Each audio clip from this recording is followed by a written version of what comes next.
DJ Ryle Gahano. Okay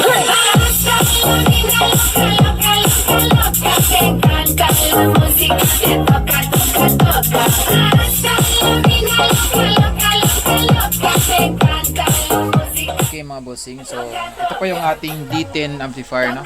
Yan, so D10 naka-bluetooth po yan mga boss. So yung load ko ito 8 inches na 100 watts, isang mid at saka isang tweeter. So yung connection yan mga boss, madali lang. So papakita ko sa inyo. Yan po yung ating D10 amplifier. Then yung connection niya mga boss dito sa likod. Yan, so madali lang to mga boss, basic na to. So yung kulay blue, yung kulay blue, ito po yung speaker na malaki. Yan. Yung ito naman yung kulay white, ito po yung tweeter natin. May naka-label naman diyan mga bossing na yan. Sa kulay blue is speaker. Tapos yung kulay white is TSP, ibig sabihin tweeter speaker.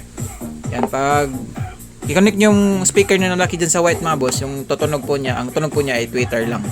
So sa blue, yan po yung malaki speaker natin. So yan lang yung connection ng mga boss, no? Yan yung wire ko, yan. So napakadaling install. Tapos maganda dito mga boss ay Bluetooth na yan. Meron pang USB, meron pang SD card, at saka meron pang FM. Then meron din siyang RCA mga boss. At ang malupit dyan mga boss, meron siyang mic input. Yan, meron siyang echo, mic volume para makapag-video okay na tayo. Maganda din siya mga boss kasi naka-direct sa kurente. Yan, 220 volts. And then pwede din siya 12 volts. So yan yung ating D10 mga boss. Yan.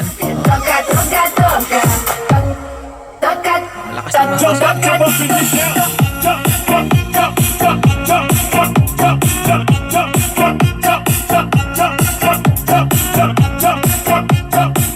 Alright, so meron tayong labas dito mga boss. Pakiclick na lang. Maraming salamat.